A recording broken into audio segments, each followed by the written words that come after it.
everybody. We are the Good Doctors of Abbey Research. I am Dr. Kristen. I'm Dr. Erin. And we are here today to talk about Bridgerton Season 2, Episode 2, which title I forgot to write down. Off to the races. Which is good, because that's where we're going. So good on the nose racing titling there, pals. This episode is a lot about moving forward the storyline of Anthony and Kate, to be completely frank, with a lot of other kind of smaller bits in there.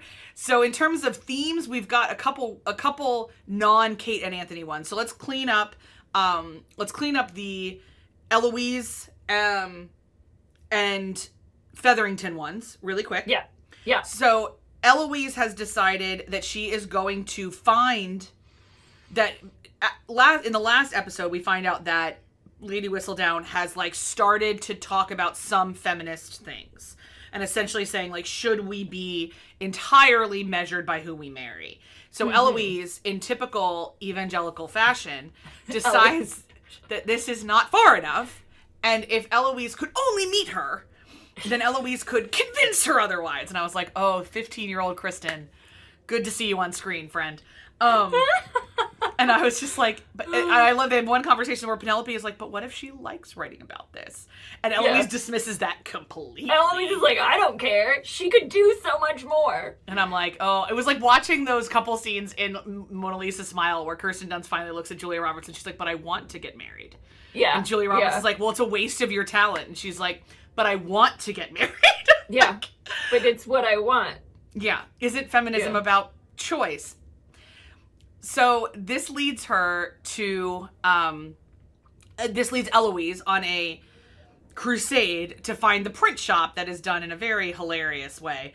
The print shop where Lady Whistledown prints her things. And not only does she not find Lady Whistledown, but she finds a very cantankerous printer who has no time for her. So in Romance Land, that means they will get married, just in case you're wondering. In case you're wondering. And I'm looking up his name right now because I know he was in Dairy Girls. And I'm like, if they ever want to just keep making Dairy Girls Bridgerton crossovers, we're up to 3 now with Nicola, the guy from last season who played Daphne's love interest, and now this guy. And I'm here for all of it. The love interest, the one that was in Real? I thought it was No, not Daphne. No, the guy who wanted to marry her, who was creepy. Oh, the creepy one. Yeah, he was in Dairy Girls. Yeah. Jamie the actor's name is Jamie something. But yeah, no, the weird guy who was courting her. No, not Unreal guy. I think I will request Sister Michael next. Could we get Siobhan? Yes. Can we get Siobhan McSweeney in, please? Could we just have a scene with her and Lady Danbury and Queen Charlotte? Can that happen somehow? Make it. We spoke into the ether that we wanted to see a Southeast Asian Kate, and you know what we got? So I would like Lady Danbury's visiting ninth cousin from Ireland to come over and complain about the famine. That would be great. Which I'm sure Siobhan McSweeney has thoughts about the famine anyway.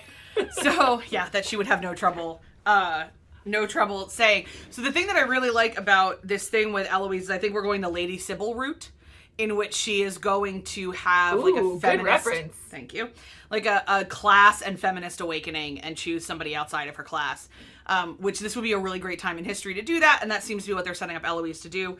But regardless, this printer, hot guy from Dairy Girls, whose name is... I'm still looking. I haven't found it yet. This is frustrating. It's okay. The guy that plays Lord Featherington isn't on the IMDb. I had to Google it. So maybe you have to Google it. Anywho's a what's I know I follow him on Twitter, so I'll find it somehow. But amazing. So that vibe, he hands her a pamphlet on the rights of women that we see her reading throughout episode 2 and into episode 3, in fact. And that that's going to be fun. Mm-hmm. So that's Eloise. Now we have the Featheringtons as well. We meet Jack Featherington a little bit more. He is the new Lord Featherington. He seems to... We are... how do I explain this? There's something in my gut that tells me he's lying. About something. About, or possibly everything. He's too smooth. He's too smooth. He was not brought up in this world and yet can move in it really well. And that feels weird. He's giving off real con artist vibes. So I'm going to see, I have this gut feeling that like maybe the money isn't real and he's lying somehow. There's some drums happening because he's just too good. He's too good at this too fast. And when he does make me a bit itchy. Like there's something wrong. And then, yeah, he does some interior decorating that Portia has some issues with, which completely frankly, as did I. And we also finally see the marriage of Philippa Featherington to what's his nuts? Milquetoast Finch. And we are so we have excised her from this story. We no longer care about Philippa, and that is fine. So now the main of the Kate and Anthony story. They're I will insert really briefly because I finally found him. Callum Lynch is his name. Amazing. Is the hot printer guy. Hot printer guy. Okay.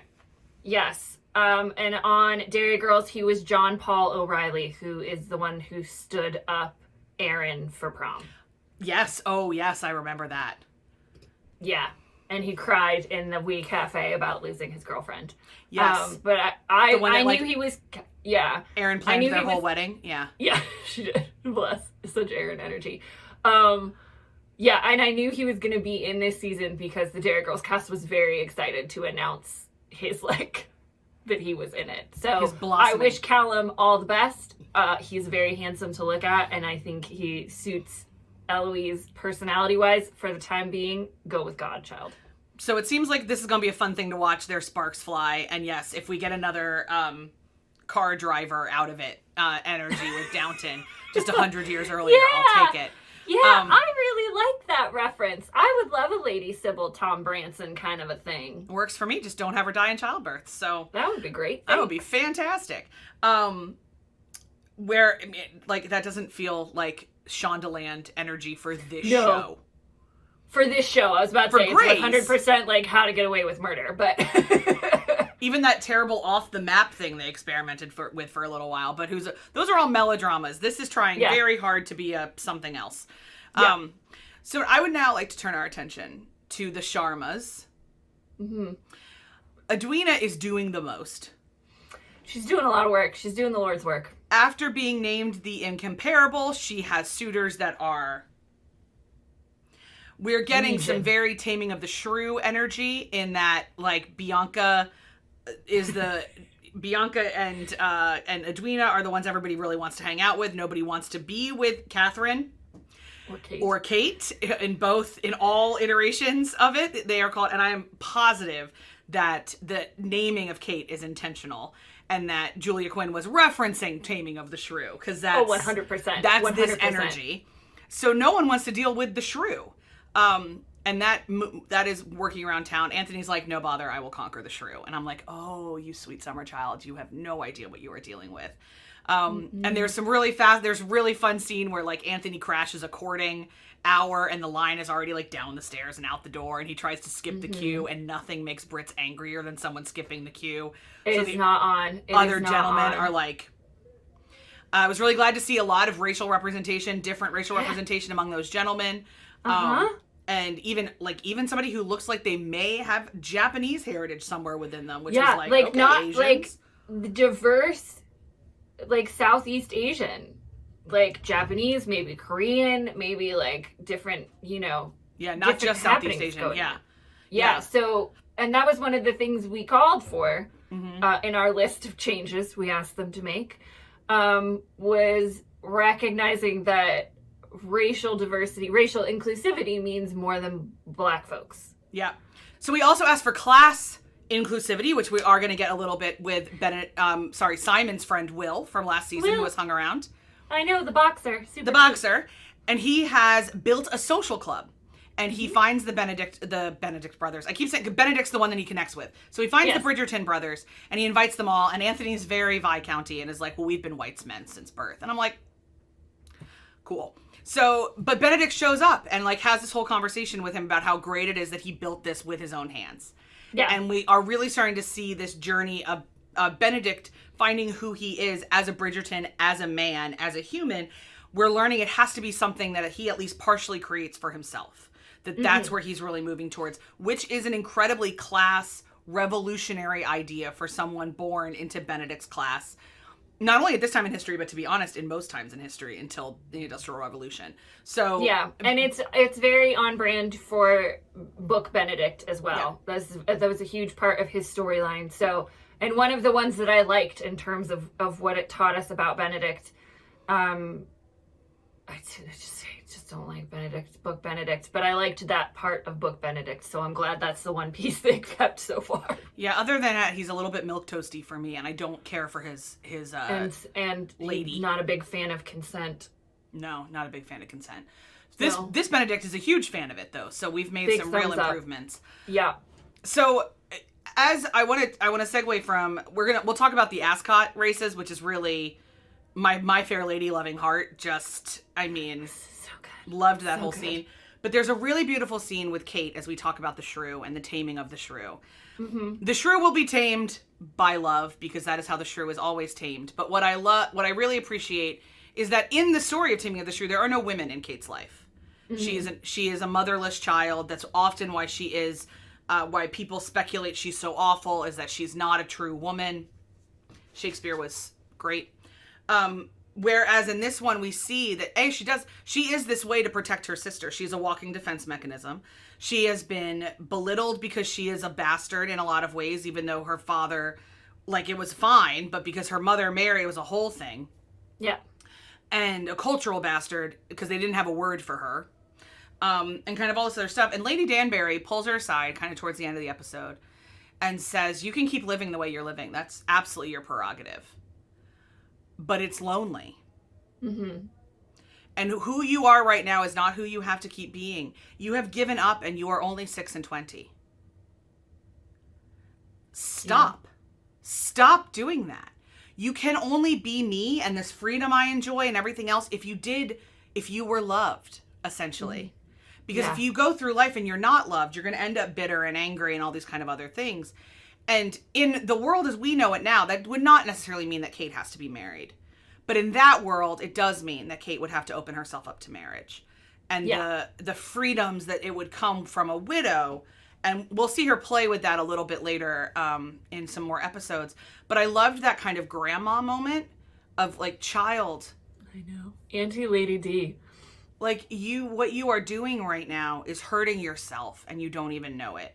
And Kate starts off that conversation as really defensive and super Kate about it. And you can tell at the end that Lady Danbury really got through. That she's starting to process, okay, I do want her life. So if she's saying I need to open myself up to this, maybe I need to rethink some calculations. So I really, really loved that moment with Kate. Whereas in episode 1, we got a lot of Antony's backstory. Yeah. And Antony's explanation. And in episode 2, we're getting a lot more of Kate's. And so we understand more context for Kate and Kate's decisions. Yeah, and I think that's the important part to remember for any romance from the genre. We certainly got this in season 1. It was both Daphne and Simon's stories, and both elements of a couple have to grow and change a bit to get to each other. Yep. And to their relationship. So, that's what we got from Kate a bit in this. We got her 100% determined to keep Antony away from Edwina and not very successful at it. At Royal Ascot, she got outplayed. But the two of them screaming at the horses brought me so much joy because they're so similar in so many ways. And in episode 3, we get more hints as to how similar they are in terms of disposition and perspective on being the oldest sibling and the responsibility and pressure therein. Before you move on, I want to circle back really quick to the point you made about that they have to grow together. Yeah. And the one of the things that always comes to mind when we talk about this is the author Sarah McLean, who is one of our other favorite historical romance authors. She says a lot that one of the post-it notes she has next to her desk is, why are they not together right now? Oh, yeah. And so as she's doing plotting, that's the question she asks herself all the time. Why are they not together? Yeah. And it can never just be external factors. There have to be internal ones too to make it complicated. So I would assume that that's one of Julia's guiding principles as well, knowing how successful she's been in this genre. But as I was watching this episode, I was like, they are not together right now. Yeah. Because neither one of them is ready. Right. To be human. It has nothing to do with Edwina. No. Like she's the red herring. She's the other thing. The really reason they cannot be together is that neither one of them is ready to be vulnerable. Yeah. And we got to get them, somebody has to get them to the point where they're willing to, then somebody bends unexpectedly. We got to get them to that point, and they're not there yet. They're not there at Ascot at all. Oh, for sure. But we do get hints throughout this episode from Kate's perspective that there is more than meets the eye to our Anthony Bridgerton. And we get that specifically at Lady D's soiree, which is not quite which I loved so much. I loved so much everything about what happened at Lady D's soiree, and that it was just a parade of gentlemen gentlemen trying to impress Edwina. That was amazing. So good.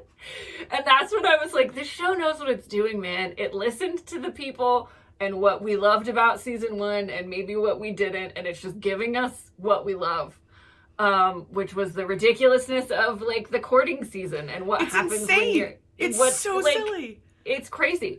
So I loved we get Benedict at Will's new club, and Anthony, being Anthony and the oldest, comes in and says, "I need you right now." And Benedict's like, I'm in the middle of something. Middle of a conversation. No, it's right now. Right now. And wants him to explain why poetry is effective, which I loved so much. Even better, he throws him a book of Byron and says, tell me how to read this. And like, I could tell that Benedict's thought was, you throw it in the fire. Yeah, he was like, but not Byron. Oh, it was amazing. And so Benedict, being the artsy, sensitive one of the Bridgerton boys, like, riffs off some lovely poem. And Anthony's like, write that down. I'm going to read it. But what I loved, I would have been upset if Anthony had read the whole poem. I would have understood why he did. Don't get me wrong. Because, like, that's I just would have, like, he needed, like, more time to grow. Like, yeah. I would have thought the end of his story, with Kate would have been too rushed if he had just read the whole poem. So I loved that they gave us that, like, he couldn't quite do it. And he was honest with Edwina. Is he honest with himself? Not so much. And we get the scene with Violet being real frustrated that he doesn't have time for love. And we'll get more of that in episode 3 in the conversations that they have. But this is our first hint that, like, there is a sensitive human in Anthony Bridgerton, and we don't quite know why he's behaving the way he's behaving. And Kate sees it, and they have a connection. They lock eyes. He's not. It's drama and tension. But I loved that part that they gave us, that we're starting to, because it's peeling back the layers of both these humans and why they're not together, which is such a great question. Because ultimately the season has to answer the question, like, how do they get together? Yep. And why should they be together? Why should they be together? So that you answer until the climax. It's like you have to dual answer, why should they be together and why can't they be? Yeah. And these two things are running parallel until you get rid of the can't, and then you get the happily ever after. Yeah. In terms of the other Bridgerton children in this episode, aside from Benedict, who we do learn by the end of the episode wants to pursue art, and gets suggested that he could go to art school, which I just want him to happen because he's adorable, and now Benedict is one of my favorite characters. Shocking everyone. The art historian would like more art in Bridgerton. Yeah, but I am surprised by how much I like Benedict, because I tolerate his book and his presence. Tolerate. We get the fencing scene with the brothers. Again, anytime the Bridgerton family are together, we are here for all of it. Oh, I forgot to say that Colin comes back. Colin comes back. Yeah, that's okay. I'm here. We're tag teaming it. We're teamwork, babe. So we get the boys fencing because Colin has returned from his travels. We get the family being delightful in the sitting room when Colin comes home. The mocking of the facial hair is perfect. Oh, just... Did you catch a disease? Because there's something like, oh my God. I just want to be in the Bridgerton family. Largely. That is what this comes down to. So Colin, and then we get the reintroduction of Pollen, as they are so named in the relationship portmanteau, Penelope and Colin. And, you know, we learn that they've been writing back and forth. This whole time Colin's been away, which is a huge plot point in their eventual book later, Colin's writing. So I'm glad they brought that in. And also this idea that Colin doesn't quite know what to do with himself. And he went on this voyage of self-discovery. He tells Penn at Lady so D's. self-indulgent. Such a peak, like, middle kid thing. I loved that he was like, you know, I chose to go on a tour. And Eloise's first response was, isn't it lovely that he can make that choice? And I was like, yes. I think that moment is when my mother looked at me and was like, Eloise is one of my favorite characters on television. And I was like, yeah, yes. But we get a conversation with Colin and Penelope where he says, I have sworn off women, like, not looking for a wife. And Penelope says, well, what about me? You're friends with me. And he says, meaning it in the kindest way, but absolutely slicing her heart to pieces. You don't worry, Penn, you don't count. You're my friend, you're Penn. And I was just like, okay, so first of all, I've been saying for decades that Eponine Thénardier is the patron saint of teenage girls. But I believe Penelope Featherington might be now, too. Yeah. Because how many of us have stood in front of the boy or girl that we liked, and we tried deeply to be their friend to make them love us deeply, and we get to that point where they're just like, but you're my friend. And it's like your entire being crumbles, but you can't let them see it. Because you have to keep being their friend, because one day their mind might change. Yeah, I mean, it was a brutal friend zoning. It was a brutal friend zoning. And we've all been there. Yeah. Also, so this comes from both of us having been there, and both of us having read Romancing Mr. Bridgerton like 100 times. Not that much, but a lot. It's our favorite book. We've talked about this before. If you're just joining us, it's our Penelope and Colin are our favorite story. Is our favorite story. And so you know it's coming. And that's the power of, I think, how good they are at telling the story. And how well cast it is that I know what happens. And I know all of this. And I was still like, oh. I still wanted to gather Penelope to myself and just hold her. Just hold her and like pat her little red curls. Oh, that was brutal. Yes. So we get that from Colin. Obviously that's going places. So put a pin in that.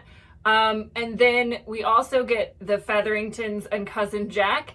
And we mentioned this in the first episode, but it's worth referencing again that he is paying interest to Cressida Cowper. Yeah. I literally wrote Boke in my notes. What's your one from Mean Girls? Rachel George? McAdams. Yeah, she's Regina like George. the Regina. She's the Regina George of the ton. She is.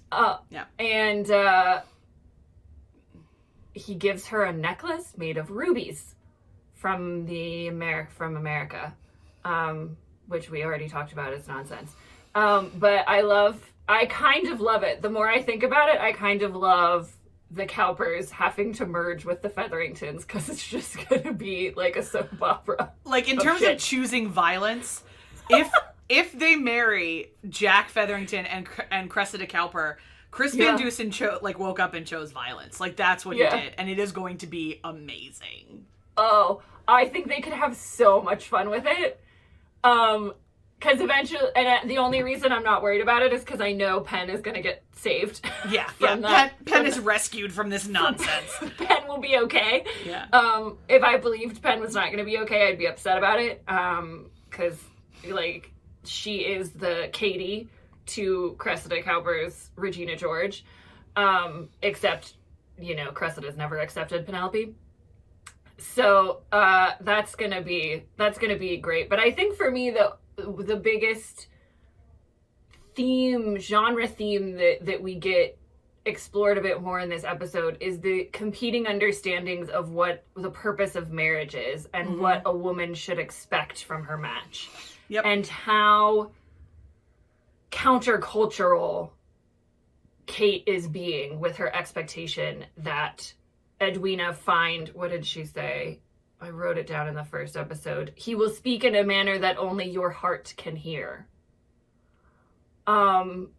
And you know, we didn't get that perspective from Daphne. Daphne wasn't looking for a love match. Daphne didn't necessarily believe she could find a love match. So, and I don't think, you know, either Kate or Anthony do either. And that's, you know, Trope Watch 101 is people who don't believe that love is possible for them. But I'm fascinated by this. And so we're getting, Eloise and Kate being the two that are like, you know, but we should get love, but we should get more. Do we have to do this? And like being those voices is spicing up the Bridgerton soup a little bit, and I'm here for that storyline. I just continue to love watching Anthony be reminded that he's a human being. That's why his siblings exist. Despite his best efforts to remind everybody that he's not.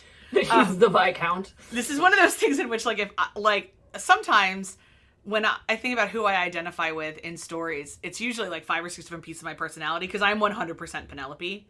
But am I also Anthony? And in so many ways. And yeah, you are a bit. I just want to like grab him and be like, oh, friendo. You're a bit like Kate and Anthony a little bit in some ways. Yeah, I have some real Kate energy. And then my deep self-esteem comes from growing up Penelope, I think. Yeah. We're all a mash, which is what's great about, you know, why we talk about pop culture on our YouTube channel and our podcast all the time, is because we can draw these connections and we can learn things about ourselves, because sometimes it's easier to see things in fictional characters than it is in ourselves. Absolutely. So I love seeing Anthony be reminded that he has to be a human. And if that's with his brothers being ridiculous, or that's with a really intense moment with his mother, or like even in the way that Jonathan Bailey holds his body when he's being Anthony the Viscount versus Anthony the human, like he is this like coiled energy that he has when he's doing Viscounty things versus, you know, human things. Having is fascinating. Fun. Being joyful. Like he's forgotten how to do that. And he doesn't believe he can. Yeah, we saw in episode 1 him still using, you know, sex workers for sexual release and physical pleasure, and how he is physically moving his body as he gets dressed. To me, I'm like, oh, Jonathan Bailey has crawled enough into Anthony's brain that he knows that Anthony does not like that he does this. Mm-hmm. He just sees no other way forward, because it is the way that causes the least amount of collateral damage to everybody he loves. And if Anthony's one driving principle is that he just does not cause collateral damage, like that's it. That's the driving principle. And we get that explicitly in episode 3. Yeah, they are very, very clear about that in episode 3. Yeah. I'm not just like making this up. No, it's legit. Obviously we told you guys, we've seen, as we're recording this, episodes 1 through 3. So that was the perfect setup for episode 3, my dear. I'll also say that I think we are going to change a lot of things in the books, but I think they're not going to change the fundamental core of who each character is. And I don't know why they would, because each of these characters are so compelling on their own. So I do kind of hope that Gregory grows up to be a dick, because he is. And that comes from being Gregory's the youngest brother and being completely disconnected from his older brothers and all that kind of other stuff. So I hope Gregory is an asshat until he finds the woman that he loves, and not in the Anthony way. Like Anthony, like Gregory's just a child. Like he's just a toddler, and he needs to grow up. But we're not seeing them change the fundamental essences of everybody. Even like Eloise never wanted to be married. That was never a thing she wanted to do. This exploration into blue stockingness, different. But they haven't changed the core of the fact that her best friend is Penelope, and she never wanted to be married. So they'll change a ton of plot points, and it's an adaptation and kind of all these other things. But so far in 10 episodes, I haven't seen them change the core of who these folks are. So I don't anticipate they're going to do that. which is good because that's why I'm here for the show. I mean, yes, the costumes and the capes and the covered boats and all of that, but I already fell in love with these people. Yeah. And I'm really excited to hang out for more hours with them. Yeah, same. No matter what plot point you do with them, as long as you keep who they are. I mean, this is the fan fiction writer in me coming out, right? If you keep who they are, I don't care what you do. Yeah. Yeah. Because you can always write something else, too, if you don't like it. Yeah, exactly. I'm just like, I don't really care for this plot. Let me rewrite the entire canon instead. I'll change it. I'll change it for myself. I'm, not fussed about... Like, when people get really, really angry about stuff, I'm like, I'll just change it. It doesn't bother me. Yeah. Yeah. I think for me, it was the... going through the experience of the Harry Potter adaptations that really divorced me from the... And helped me to understand the real difference and the real limitations with how you tell stories in written word and how you tell it visually. And then the realities of like making movies of like, well, that human being doesn't want to sign that contract. So what do we do with the character that human being plays? Like, yeah. And I mean, obviously we should, we haven't yet mentioned the missing elephant in the room, that there will be no Simon, the Duke of Hastings, because Roger John Page did not sign on for season 2. And like in the books, like Simon isn't there very often. I think he makes like one appearance at Aubrey Hall for a day and then leaves again. But like you can't have that with an actor who doesn't want to sign the contract. Yeah, so, and honestly, I think he's just maybe twice in the Viscount Who Loved Me. I think he is in the Pall Mall scene, but he doesn't need to be in the Pall Mall scene. He doesn't need to be. He shows up. He shows up more because most of Benedict's book actually takes place at Daphne and Simon's house. And so he shows up a lot more in that one, but again, not necessary. But like, if we just had everybody to come and play, would it be fun to like pepper Simon into this season? For sure. But that's contracts and budgets and everything else. And he signed on to a 1-season limited thing. He said that a lot of times, that's why he signed the contract. He didn't want to do it again once he was done with it. And it's a big commitment. It's a big commitment to sign up for 8 seasons. Theoretically, or however many they're going to do, we don't know, but at least 4. I think they've committed to 4. They've been renewed for 3 and 4, which is why I'm like, okay, so we're at least going to get through Penelope and Colin. That's fine. If we don't get Francesca, Hyacinth, and Gregory, I will live.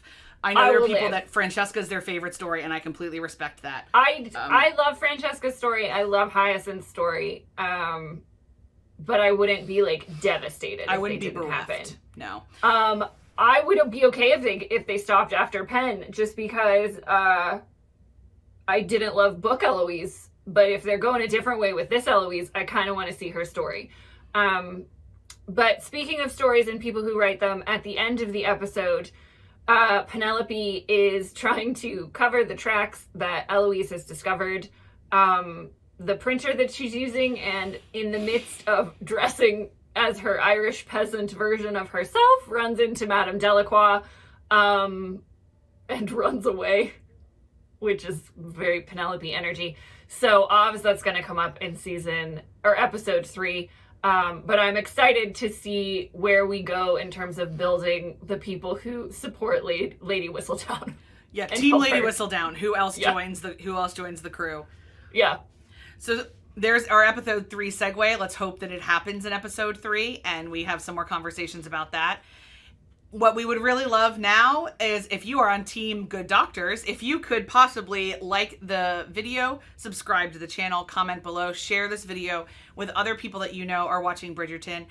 Our hope for you is that you are allowing yourself to be a human and not a walking defense mechanism, and that you are realizing that it's incredibly brave and vulnerable and necessary to let yourself be loved.